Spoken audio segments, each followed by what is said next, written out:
What's up, airsofters? I'm Onyx from Team P.R.A.T in Colorado, and today I'm going to do a review on the KWA SR7 for you guys. I'd like to start out by saying this gun is all metal except for your handguard and of course your 6-position retractable stock. Other than that, this gun is made out of high-grade aluminum alloy. Some of the features you'll notice on this gun are a removable back iron sight as well as a fixed post front sight which is attached to your gas block. Inside the handrails, I don't know if you can see in this video, but you do have a mock gas block tube heading back into the receiver. Living up to the name SR7, this gun does have a 7-inch free float handrail built by KWA. Very sturdy handrail, absolutely no wiggle room.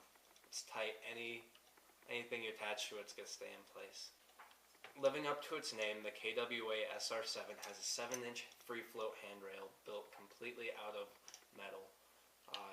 Absolutely no sway, no wiggle with it. It's a very sturdy handrail. You can almost beat it into a wall and it's going to survive that. You're looking with the SR7 platform about a 10-inch inner barrel stock on it, as well as about a 10.25-inch long outer barrel with a 14mm negative thread. I went ahead, I threw on a silencer onto mine just because I like the look of silencers. They're cool. This one really has no purpose. Of course, it is a mock suppressor, has no silencing capabilities. While still looking at the front end of the gun, you'll notice we have an attached sling mount. This is removable by popping out the pin, but I can't leave it on the gun. There's no reason to really take it off. Moving back to the receiver is built out of full metal. Your upper, of course, is your standard M4 upper. Flipping it around, one thing I do like about the KWAs is your dust cover for your upper receiver does stay closed. To access the hop up, you pull back your charging handle, your dust cover door pops down, as well as slide comes back and the adjustment wheels are here like your standard M4 hop up. One thing to note though is the KWA hop up is a proprietary 2-piece hop up. Therefore, most aftermarket hop up units will not fit in this upper and lower receiver. Moving down to the lower receiver, you will notice it has the KWA markings as well as the KM4 SR7 series, denoting the handrail length on the rifle. One thing to note is on these body pins right here, use the stock hex keys it comes with, the Allen keys, because my SR10, I had a little problems with these stripping, so just use the stock ones and it's going to be perfectly fine. One thing to note is that the magwell on the KWA SR7 is a little bit thicker, as most KWAs, than your standard rifle. Most mags, which are the Tokyo Marui compatible mags, will not fit in this gun without modifying either your magwell or the magazine. However, KWA does include with the gun a 120-round polymer mid-cap mag. These KWA mags are some of the best feeding mags I've ever used, so I really have no complaint about having to use these opposed to other mags, as, like I said, they feed, they're 120 rounds, and they're probably the most durable mid-caps I've ever owned. Going back to the gun, the KWA SR7 comes with your standard motor grip, as well as a KWA high torque motor. The high torque motor works pretty well. It doesn't heat up too fast, and when it does heat up, it doesn't get hot enough that you'll burn your hand or get damage to the motor. Overall, it's a really good motor, a really good gun out of the box. It comes with the safe semi-full auto mode. The selector is on the left-hand side only, so it is not necessarily ambidextrous when it comes to left-handed shooters. Moving to the rear of the gun, we have a 6-position retractable crane stock.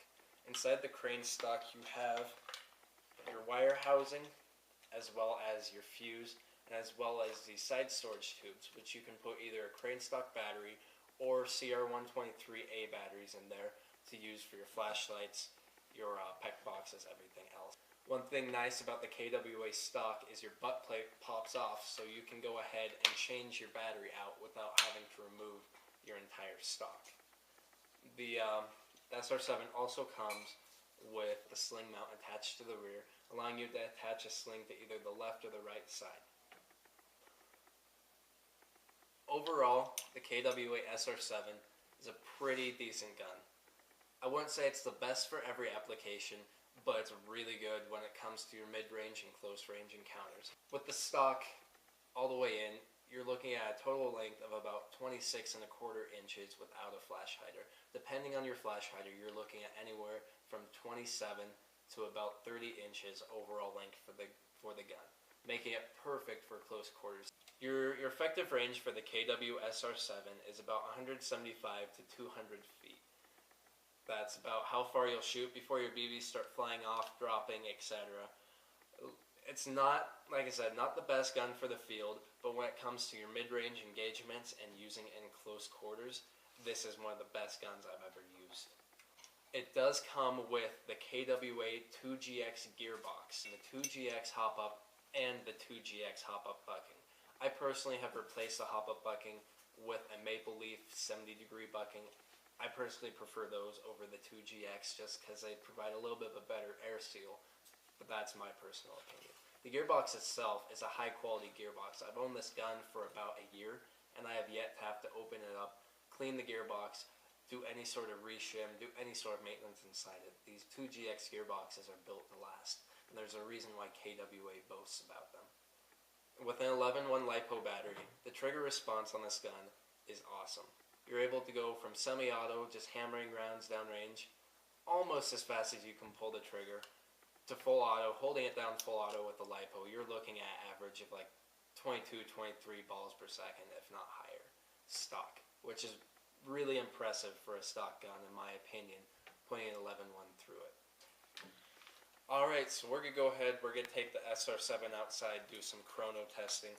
I am going to be using, of course, the KWA 120 round mid-cap magazine, the KWA speed loader, which is the best speed loader I've ever used, and some Air Splat .20 gram BBs.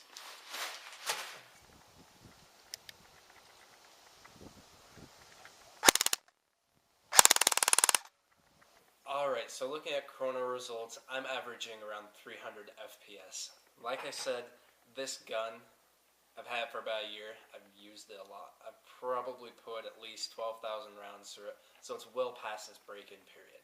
Out of the box, this gun was shooting around that 350 mark, so making it perfect out of the box for your indoor CQB fields.